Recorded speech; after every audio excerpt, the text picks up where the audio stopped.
Well, let's go ahead and get going.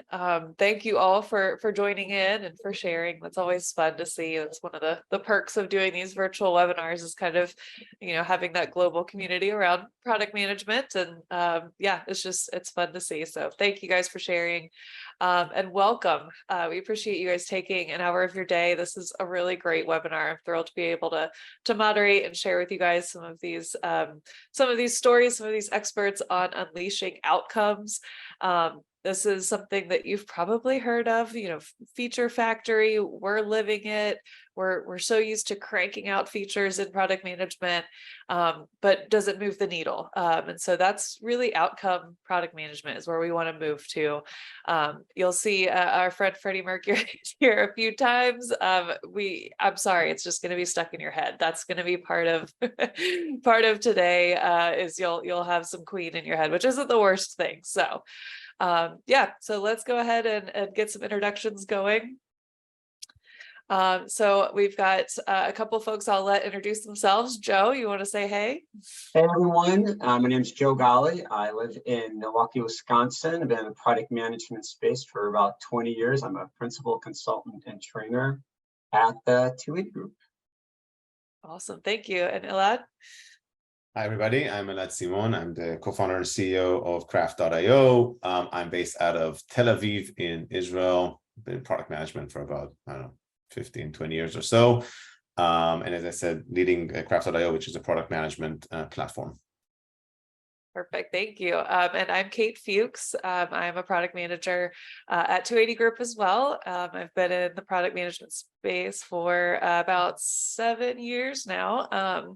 And yeah, I'm going to be moderating today, so welcome. All right, so just a quick little who we are at the 280 Group. We're really we're here to help transform your product management team and organization and move away from that feature factory, right? So moving into outcomes over outputs, and we're going to talk about that today.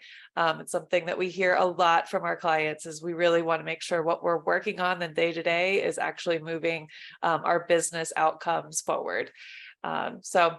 That is who 280 Group is.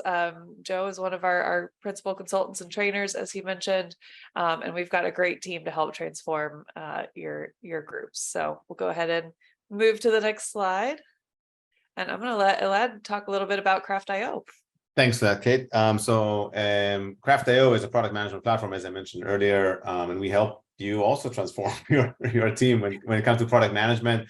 In a different lens when it comes to the tooling and getting you away from the hodgepodge of spreadsheets, Jira, PowerPoint presentations, Google Docs, Confluence, etc., into a single place where you can both manage all your work in a single location as well as have a single source of truth when it comes to product management. So having this a serendipity moment when you actually have your own place you can call home. So that's what we do. Perfect, thank you. All right, so just a little housekeeping here. We love the chat. We love the Q&A. This is certainly something for you all, and we'd love to answer your questions too at the end, out loud, and we'll do our best to get some of those in the Q&A as well. You see on the bottom of your Zoom screen, you can ask questions specifically to the hosts, or if you would like to throw them in the chat, we'll be monitoring that as well. So please keep that in mind. We are recording for you all as well as others. So if you are, hey, I want to share this with, my colleague or my boss or whoever, we will have a recording emailed out to you. So just keep that in mind. All right. So there's a couple LinkedIn links in the chat, and it looks like they are already in there. Please follow us. We've got some great some great content that comes out, some blogs, some wonderful discussions and video and all kinds of great things. So follow Craft.io, follow 280 Group, and we'll all join this product management group together and figure it out together. So yeah, definitely click on that. All right, one more. Okay. All right, so let's go ahead and dive in at this point. I'm going to pass it off to Joe and let's get rolling. All right. So we're going to start out by talking about the current state of product management. We talk about, unleashing outcomes, breaking free from the factories. So if we go to the next slide, Kate. How many of us on this call today feel like, as product leaders, as product managers, maybe as even product owners, or maybe even working on a product team, we feel like in our day-to-day grudge, we work in a feature factory, right? It's probably one of the biggest challenges we have in the product management space. We have stakeholders, executives, VPs, they look at product management as a discipline for popping out, churning out products, right? Kate and I were actually just talking about this particular image the other day. We're big fans of the UX unicorn.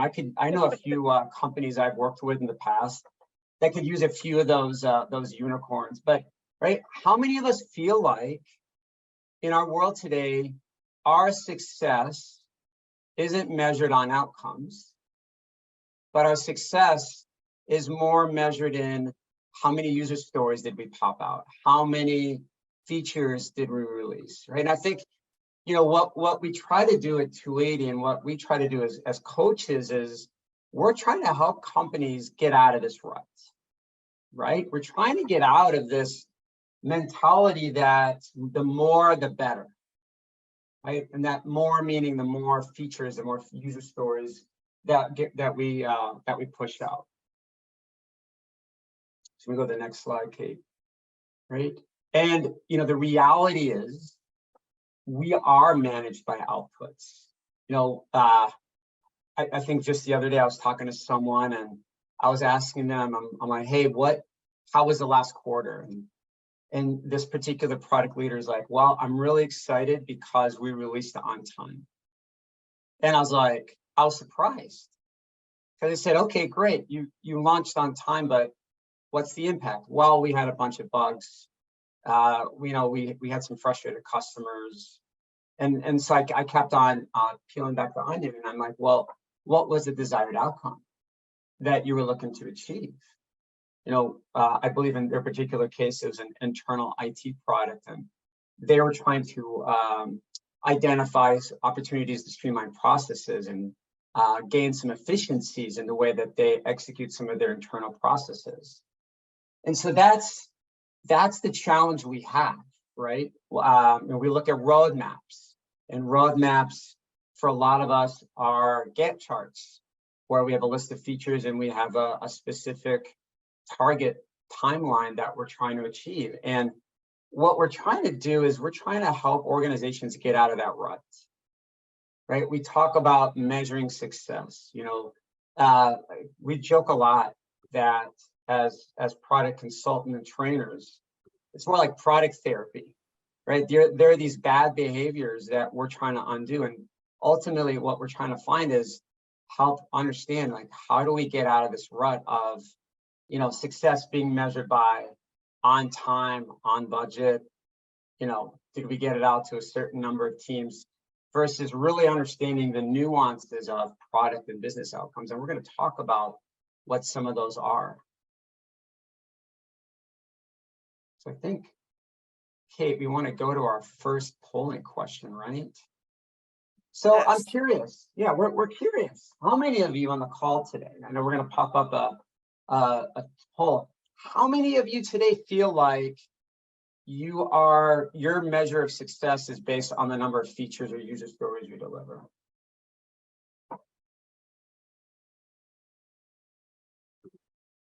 There are some really great questions coming in the chat, Kate. There are, yeah. Oh, and we have the UX unicorn. We have the UX unicorn on the call. That's it. We're done. That's it. We're mic drop. Mic drop. I know. That's awesome, David. Well done.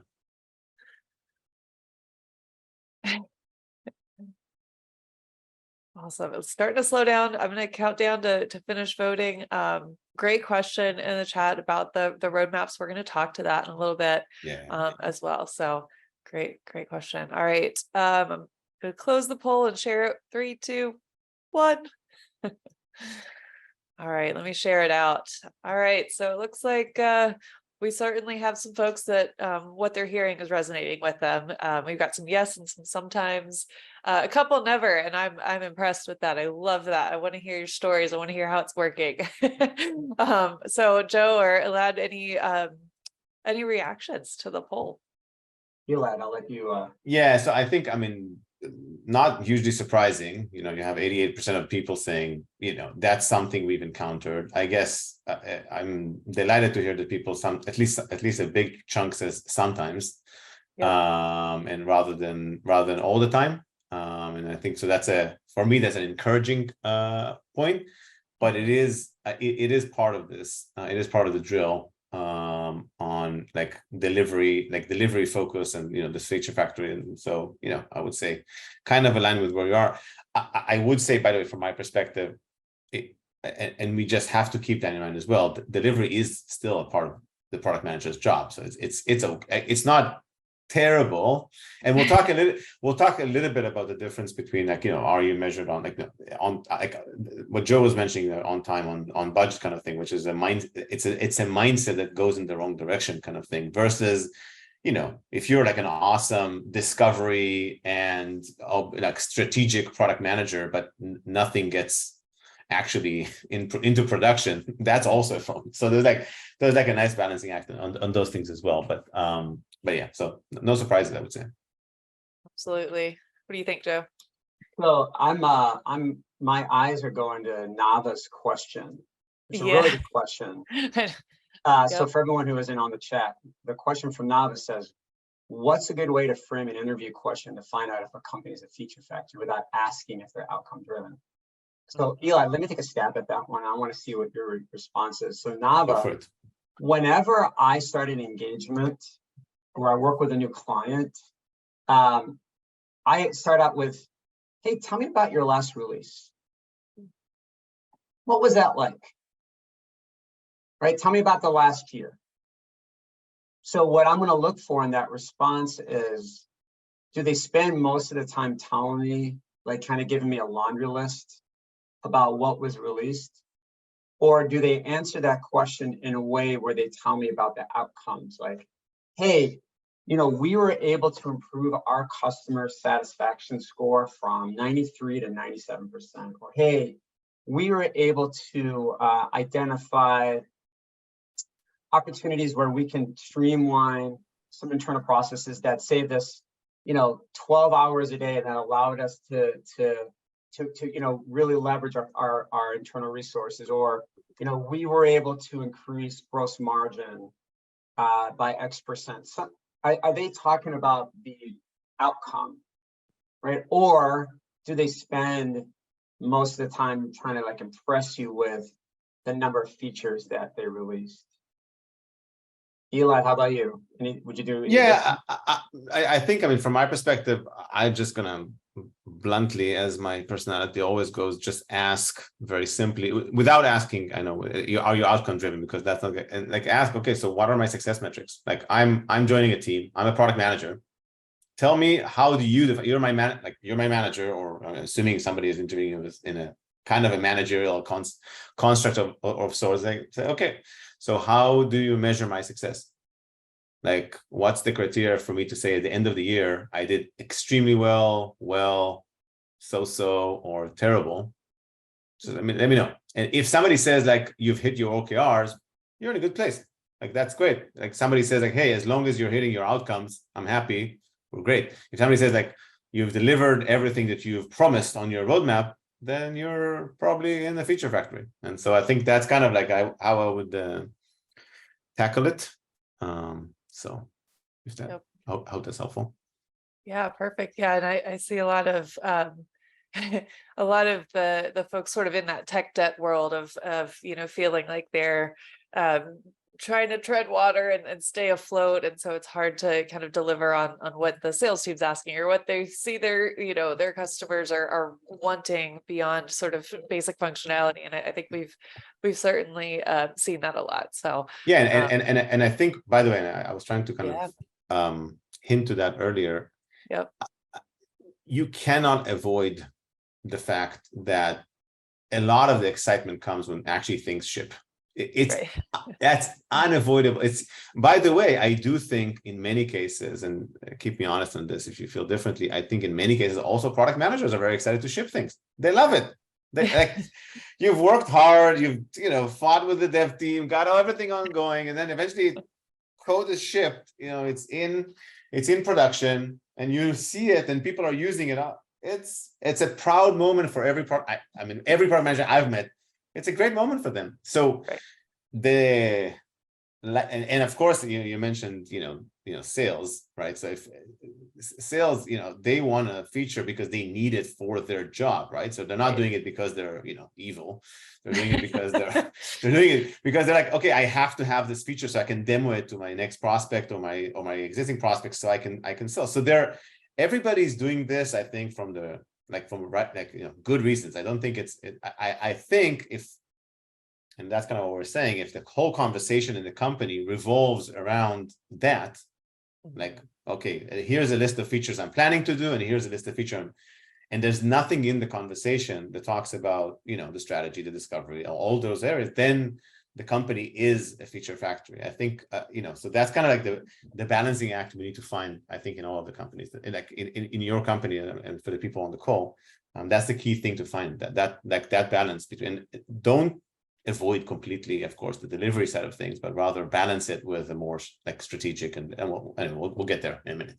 So. Yeah, absolutely. Yep. And I see a number of folks bringing up, kind of managing and stakeholder relationships and how to figure out, how to manage up and that type of thing too. So we'll get there as well. So let's go ahead and move forward. So we're going to go into the how to break free. So let's get into those discussions. So Joe, go ahead. Freddie in full screen. Yeah, full screen. I feel like I should have worn a white t-shirt or a white t-shirt. Where's the mustache, guys? Or the armbands. I left my gear in the closet. So let's go to the next slide. So, right, when we're talking about how do we get out of this, right? There was a question even in the chat around, what are some of those business outcomes? Yeah. Right. And, I was working with one organization, and one of their business outcomes was the stability of their platform, the uptime. Right. That's a valid outcome. Mm-hmm. That's a very valid outcome. Your outcome can be around the customer experience, which is very familiar to me, right? What's that user experience? Are they able to easily find and purchase your products? Are they happy with it? There are multiple examples of outcomes, right? Our goal shouldn't be about an on-time product release. And I'll tell just a real quick story. And as a green product manager working in fintech, I was trying to launch a new website redesign. I was working with multiple vendors. I told everyone, hey, we're going to shoot for October, right? And the night before, we did some stress testing, and we weren't ready. And we were up until 2 or 3 o'clock in the morning. I was like so focused on the day and not focused on the experience. It would have been a disaster if I had launched it. And I remember the next morning, my leader, his name was Tim, he said, Joe, in a year, people aren't going to remember when you launched. They're going to remember how you launched, right? No one remembers the date. They're going to just remember what was that experience like when you released it, right? And that was a very valuable lesson as a product leader, right? Because we move away from that on time. Now, there are some scenarios where there is timing that's needed, especially when you have compliance and risk and legal implications. Absolutely. Timing is critical. You can't ignore that. Mm-hmm. But from the most part, our goal as product leaders working on product teams is we want to serve the business. And that's if you're in a B2B space, a B2B space, if you're in internal IT, that's our goal. So how do we do that? So if you want to go to the next slide, Kate. We're going to talk about how to help you, but there are 3 key terms I level set with a lot of organizations. in our training and our workshops, and I say, okay, there are 3 key terms. Let's level set. Starting on the left, a business outcome. It's something that's a measurable company goal. Usually it's inspirational. It changes annually, right? A product outcome. This is the one that's the nuance that I see it. There's a big gap, right? It's that change in human behavior that results from changes to the product. Let me give you an example. Remote check deposit. Remote check deposit was a feature on an app. That's an output. The product outcome was more people used the mobile application to deposit their checks than they did walking into the branch. We had fewer people mailing in their checks. We had fewer people walking into the branch, and we had more people that were leveraging that particular capability, right? The outcome was we were able to get funds into our system faster, right? And that's kind of the nuance. You want to contribute to business outcomes by achieving product outcomes with the output you ship. Eli, would you add anything? I mean, I think that product outcome, that middle term is probably that biggest gap in a lot of organizations. I don't know if you've seen this. Yeah, absolutely. And I would say, I mean, again, I suspect some companies, I don't know if, again, on the call, what percentage, but it doesn't really matter. Like, you know, you have like a process called OKRs, which kind of takes care of it. And I'm not preaching specifically for OKRs. I think OKRs is one example of that. But the concept is that there is a cascading process from left to right here, right? So and OKR just does it in a very natural way, right? So OKRs is just like the design of it is to cascade things down. But in this case, so I mean, I think to what you're saying, Joe, I mean, like from the business outcome, you should start deriving the product outcome, and there should be a very clear link between those two, right? So it's like eventually, usually what happens is business outcomes just are a little bit too high level and involve too many factors for the product team to take full ownership on. If we're saying we want to increase our revenues in North America by 30%, there's going to be marketing and sales and product and everybody else involved in that, you know, in that business outcome. Like that, and again, objective, goal, you know, KR, whatever you define it. That's like a very high level thing that involves a lot of things, a lot of teams to achieve. And then the derivation of it is the product outcome, which is what is it that the product team can actually own that and can actually measure, which is very important, that would be clearly correlated, if not causing the business outcome to become better. And by the way, that's a really difficult, in many cases, there's a really difficult connection to make between the product outcome and the business. Like in effect, it's not that, and I think that's okay for as long as everybody's aligned with the fact that, hey, if more people, you know, deposit their checks via the mobile app, we believe, you know, there's a consensus, you know, between the business and the product team that it's going to drive the business outcome. So everything, you know, and in business, in many cases in business, we find ourselves making, you know, decisions based on, you know, common sense and beliefs, and not just based on pure data. I think in B2C that those things are relatively easy because I think you can actually do some really nice regression analysis and, you know, like actual quantitative metric. But regardless, what I'm saying is this product outcome in the middle here, it's critical that it will be something that the product team can stand behind and say, yeah, we did this. And on the other hand, it cannot be we launched a feature, because that's just that's the right hand one, that's the output one. And that is really not important. I mean, quote unquote, I'm saying not important, because if you launch a feature in the, you know, in the forest and, you know, nobody's there, you know, did you actually launch a feature kind of thing, right? So and there's a nice statistic about outputs, by the way, which is, I think, a good reminder for all product managers. 80% of features launched never get used, never or rarely get used. And this is across all public SaaS companies in the world. And so it's a good thing to remember that launching features, and it's a good, by the way, it's a good data point to remind people as well. Like, you know, launching features is not, you know, the end goal here. So that's my 2 cents on this one. I completely agree, basically.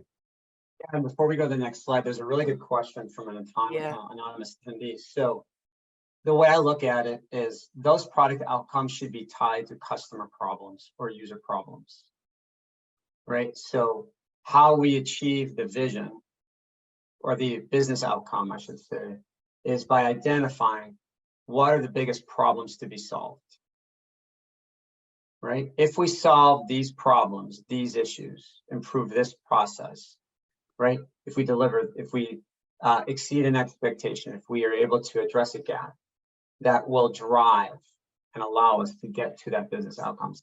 How we solve those user challenges, those user problems, is through a collection of capabilities and outputs, right? That's how we want to think about it from a product outcome perspective. If I can add to that just for a moment, I think, product manager, it's probably it's a difficult job, I would say. And one of the reason I'm saying that, it's not just a random comment I want to make. No, the reason I'm saying it is because it's a balance, right? So you have to strike the balance. I mean, eventually, you know all these Venn diagrams that you show product in between customer, business, and tech, right? So you have this and it is a balance. And sometimes, Joe, what you're saying is absolutely true. Sometimes, customer problems or user problems are things that bubble up into the strategy, and it makes perfect sense. But sometimes they don't. And it's on the product manager to find the right balance, because sometimes a lot of people might be shouting on something that is actually not strategic. And actually the solution will be to kill the feature because it's making a lot of hassle. I'll give an extreme example, which might actually happen in reality. Let's say you launch a feature which is misaligned to the strategy altogether, and then people use it and actually struggle with it. And so you get a lot of feedback on that. It doesn't mean that the feature has viable reasons to exist just because a lot of people are complaining about it. You still get a lot of feedback from the customers about it, but it might be that the solution is to kill it because actually it completely misaligned with the strategy, because the company actually wants to move into direction X. Let's say you have a strong on-premise solution and the company wants to move to cloud. And so you might have a lot of challenges with the on-premise stuff and a lot of feedback on it, but it doesn't align with the strategy. So you have to move away. So anyway, that's kind of it's a balancing act between those two things, between strategy and feedback, I would say, or strategy and listening to the customer problems. All right, we got a lot of really cool tools to show. I want to make sure we have time to do that. Let's go to the next slide. And actually, Cam, because I kind of gave the example, we're gonna skip past this one. Looking forward to the cake, but never mind. I know. Maybe I'll do my video, my post webinar. So again, this is kind of like building off the previous slide, right? In terms of the visual, right?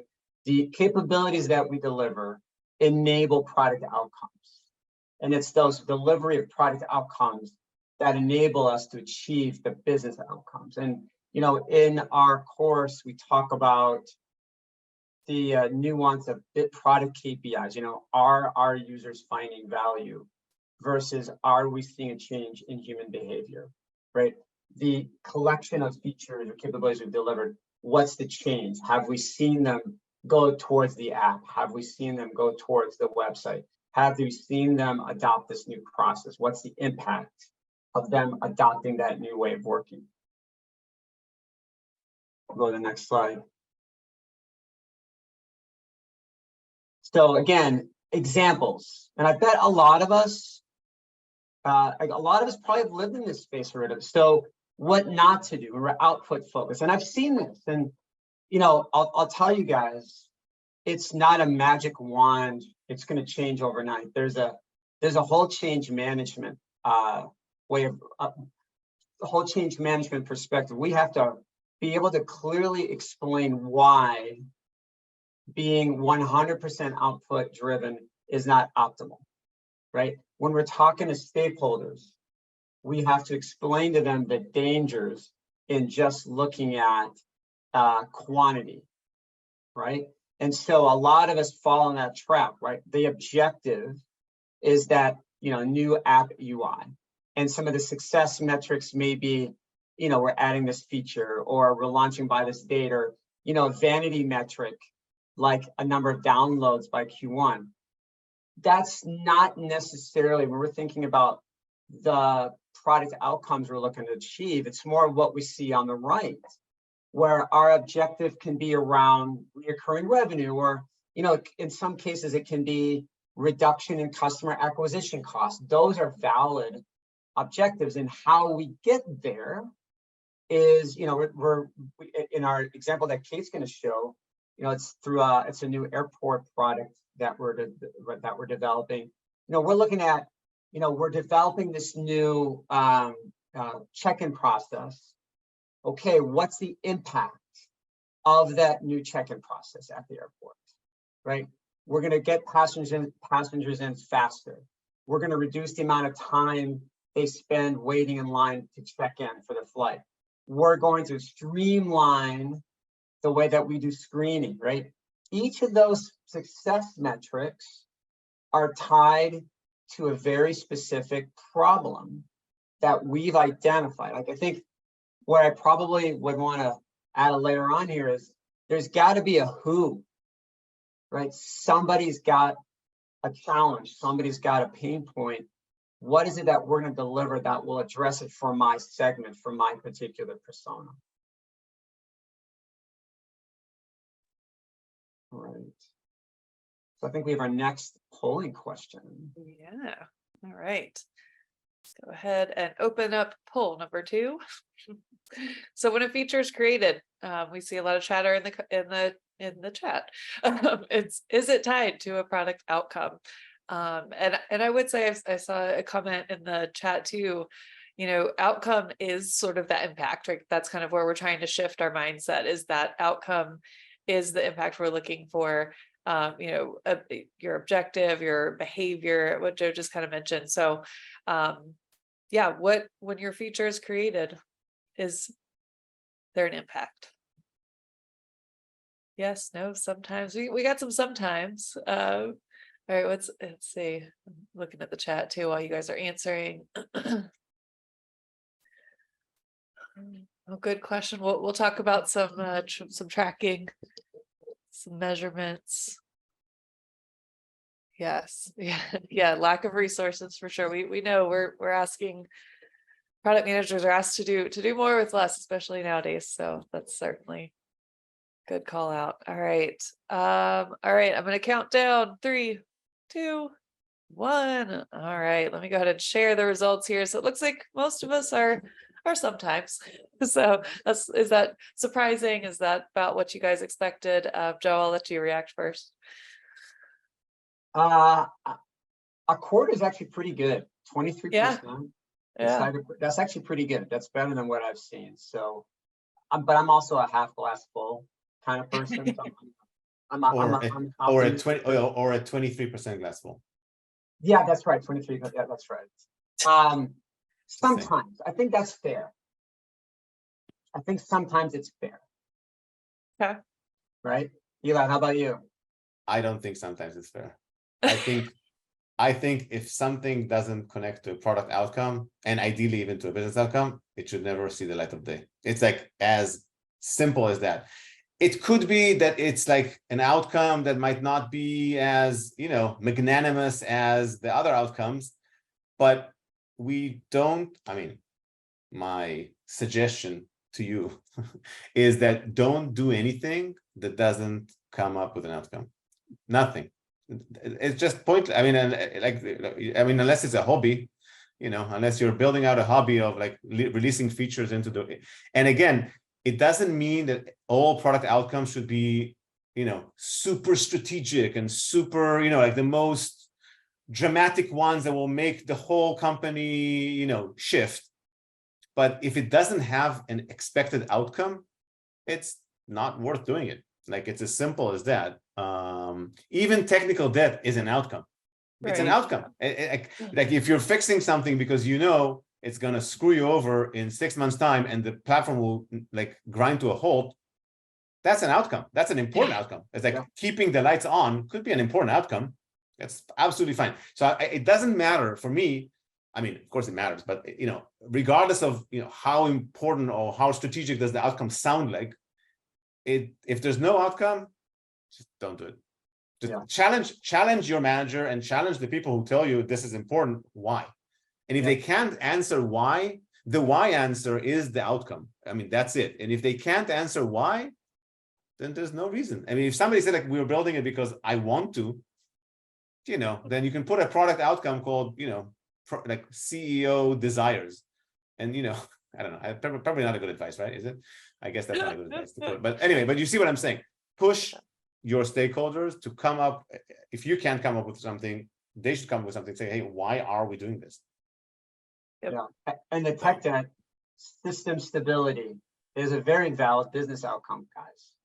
Yeah. Architectural runways. So, if you do tech debt, that will enable you to roll out features faster or more with more stability, or you have higher uptime. I mean, those are very valid business outcomes. Business outcomes don't have to be glitzy like revenue or cost savings. They can be as simple as stability, site speed, safety, right? Data, integrity. Privacy. Yeah, privacy. Those are just as valid as reoccurring revenue or saving in cost savings. Absolutely. Yep. I see some enablement features similar to the tech that it's that there's outcomes tied to that. There's absolutely outcomes tied to that. Absolutely. Yep. So Kate, how do we go from output driven to outcome driven? What are you going to show us some techniques to help us get there? Absolutely. As if you didn't know, Joe. As if you didn't know. I didn't know. Right? As if that was quite the setup, right? I know it was. It was pretty sneaky. Impressive, Joe. Yep. All right. So how do I get started, right? So let's go ahead and jump in. So have a conversation with your leader or product manager. So a lot of you guys, and this is sort of what I was alluding to earlier, a lot of you folks in the chat have been talking about, how do I communicate this with my manager or with leadership? How do I, start that conversation? I would certainly look into, we're going to drop some links in the chat here. We actually have a pack of templates from our 280 group playbook, which is over 20 different templates and tools with instructions, examples, so on. We're going to show a couple of those in a minute. But one of the first things, actually the first template in that playbook is a strategy discussion with your, with your boss, with your product leader, and talking about, hey, what are our business outcomes? What are our product outcomes? I think we had a question about, hey, if we're, maybe outsourcing dev teams, what does that look like for us if we're trying to give them, hey, we need the next feature for them to tackle. So sort of asking, the VPs of products and the product leaders, hey, team, Tiger team is working on XYZ, where is that tied to in our business outcome, and how can I support that? And being able to tie that, that string from the top of the business outcome all the way through to the day-to-day of Tiger Team, is an important conversation to have from the get-go. And Katie, if I can just add to Please. that one, I suspect in some cases, and I suspect some of the audience will feel like close to that, your manager, like your bosses aren't aligned with that, right? So they're like, you might go into a job and somebody asks us, like, how do you know if a company is kind of like, outcome or output driven? Some companies and some managers are not, aligned to that. And I think that's where you're going to have a little bit of more of a meta conversation instead of like tackling it direct, like saying, like thinking through how do we elevate us as a team? And I think that's part of the conversation you want to have with your managers as well, in terms of like, we want to avoid a situation where we're just building stuff that that nobody ends up using. And I do think specifically nowadays, and where everybody's been asked to do more with less, it really is a very nice tie to ROI to use outcomes and say like, hey, we want one of the reasons I'm suggesting it, because we want to avoid people just doing stuff like pet project. This is why why I was so adamant about like everything has to have an outcome, because like that's a really great and simple enforcing mechanism of saying, hey, we're not doing stuff unless it connects to something. And so I think if if the conversation with your manager isn't as smooth as, hey, can you tell me your business? And then like, here's the Right. list. Yeah. But it goes rather like, what do you want from me kind of thing. Then go into the more meta conversation about, like, Yep. why do I think this is important? Yep. Perfect. Thank you. Yeah. And I see some great points in the chat too. And we'll get into that. And I want to save your thought, Dimitri, too, as far as, there's asks to kind of, hey, is that product objective or business objective a little bit more nebulous than we'd like, in the sense of like, if we do this now, there's a chance that we can, move the needle. I don't know. I see Joe's kind of nodding his head a lot. Is there something you want to add to that thought? Because I think that happens a lot. No, I mean, this is where there's a difference between being product driven and sales driven, right? Yeah. Who's driving the roadmap? Yep. Are we just being reactive and not Yep. really taking a step back and saying, okay, what sales is asking us for? How does that look big picture? Is there a large enough market? Is this something that's scalable? Is it repeatable? Does it address a market need? Versus a small pet project for one or two customers can derail you, because it may be for a very specific niche of your market. And, for many of us, I think Elad can relate, we're all, as product leaders, being asked to do more with less. Yeah. We have less resources, we have less dev managers, we have less time as product leaders. We want to make sure that we get the biggest bang for our buck in terms of our development resources. That's where we just have to have some of those hard questions. And that's why, when we're talking about those customer requests, like mapping it out, like, well, what's the product outcome, and how does that product outcome support what we're trying to achieve strategically? That's the tough question that we have to ask. Yep, absolutely. Absolutely. All right. So let's go into our next slide, which is a beautiful here leader pack, and we're actually giving you guys this for free today. So get excited. We'll drop the link in the chat, but we're going to go into a couple of these, and we call this the leader pack because it's so helpful for drawing that line between the leadership level strategy and outcome and product and business outcomes through all the way to the day-to-day work. So feel free to grab that in the chat and download this. Let's go ahead and move to the next slide, and you guys can sort of see what we're talking about here in drawing those lines. And this is a super helpful piece just to bring to that conversation, and to say, hey, this is what we're trying to work on. How is it tied to what we're doing? So what we've got here is called the outcome tree. We want to make sure we can connect the uppermost leaves to those roots. And so you can see in here the business outcomes and the product outcomes are at the top. And so we've seen some folks ask about key metrics and how to measure that. So I just want to draw your attention to that product success metric. So, okay, we have our product outcome. We want to get passengers through the security checkpoints faster. That's the behavior. That's the impact we want to see. How are we measuring that? And that's where you see those success metrics listed. There's also health metrics. So this is where you get into that enablement, that, hey, we want to, work on something that we want to make sure our systems don't go down, right? Like that's a health metric that we have to see and we have to measure.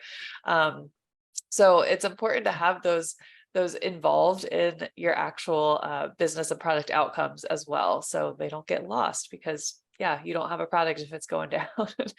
And then, like I mentioned, there's over 20 templates in this playbook. And so part of what we do here is we tie our problem statement and our solution. So through the playbook, what we've done is given you guys an opportunity to, identify the problem, who we're solving for. And so these are actually taken from prior templates, the problem statement and the solution hypothesis statement. So you're connecting a lot of dots here. You're saying, here's our business outcome, here's our product outcome, here's how we measure it. Okay, now what we're actually building, how does that actually connect to the success metrics? And I think where you see folks saying, oh, we have a break here. This isn't connecting. That's kind of where we understand, oh, we might be in a feature factory. If what we're cranking out, addressing a solution hypothesis statement, and it's not connecting to any metrics, or maybe not connected to the hypothesis statement even, that's where we can see, there's not lines drawn here. So this is just something that we pulled. I don't know, Joe or Elad, if you want to talk to this before we move into the roadmap. I know we've had some discussions on that too. Elad, I'll let you go. Yeah, no, I think, I think a lot of these templates, and I think we're going to talk on a few more. I think, or one, at least one more. They just help with like helping with the thought process, and I think that's for me. I love templates, and I think the reason why they're so effective, while they might look simplistic to some people, eventually the beauty of them is that they help you structure your thinking in a way that takes you through a process, and then allowing you to tell a story. And so I think that's kind of like, for me, that's the one thing I would just mention. And the outcome tree, is a great one as an example, but it's true for a lot of the templates you'll see here. Many of them are not necessarily going to blow your mind. And I honestly don't think, like, to say it like a bit of a generalized concept, like, there are many types of templates out there, and using those templates is just very effective, again, because it helps you structure your thoughts and eventually then structure your conversations with your stakeholders as to how did you derive this, apart from looking fancy, which is always a good thing. Yep. Yeah, I think the big example here is we sometimes forget about the problem, right? Like, that's what I like about this particular template, is it reminds me as a product leader, remind me again of the problem we're trying to solve. Who are we trying to solve it for? Right? And then what's our hypothesis? What's our solution? Right? So there's a lot of context that goes into this, but before we even think about the features, right? We have to understand the problem statement. Perfect. All right, well, let's jump into, and I do see some comments about like a one-page illustration. We actually have something called the product outcome canvas, which is a template in the playbook as well, that is very much like that, like a one-page snapshot. And then this is not the opportunity tree. That both have trees, but they are different. All right, so let's go ahead into the now, next, later roadmap, outcome-based roadmaps. This obviously is sort of that, how to get your mind around what it is we're actually planning, what the features are that we're trying to attack, and how that actually connects to the metrics we're looking to move the needle on. This is, I think someone mentioned earlier, like how do we organize our sprints in the future, right? So this is sort of how we're getting there. And I know PI planning could be a big day full of let's schedule all of these things, and this is a good way to wrap your head around it and to kind of organize your thinking, sort of as Elad was saying. So you can see in here what we've done is really just showing, hey, let's look at each of those product outcomes, the metrics that we're trying to achieve. And then from the now, we can see the more specific, maybe that's your feature title, or even a capability or an epic title, right? So that's where you're really taking there and breaking that into your work, your day-to-day work, because you're tying that directly to, okay, this is a metric. This is a feature that's going to move that metric. When you get into the next and the later, you're getting more nebulous. You're getting a little bit more broad, because you don't need to go to that level of detail when we're looking at the next and later. That's going to come next and later when we've started to build on the now.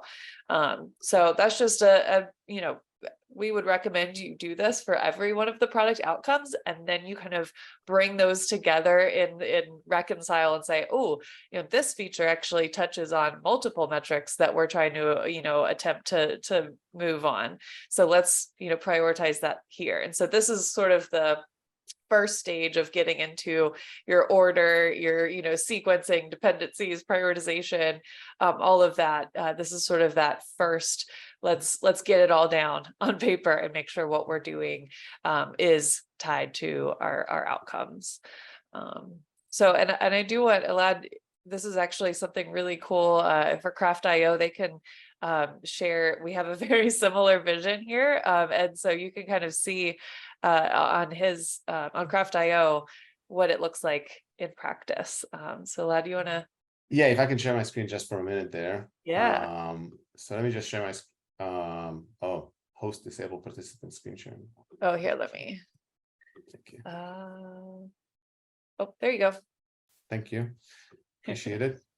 So I'm going to show, just a couple of examples, and again, not to dwell. Can you see my screen? Yep. So I built here two examples of an objective-based roadmap, just to give an example. And I think it also tells a story about how to manage a conversation. So let me just go into like full screen mode. This is an example of an objective roadmap with quarters in mind, rather than a now next data. There's another variation with now next data in a minute.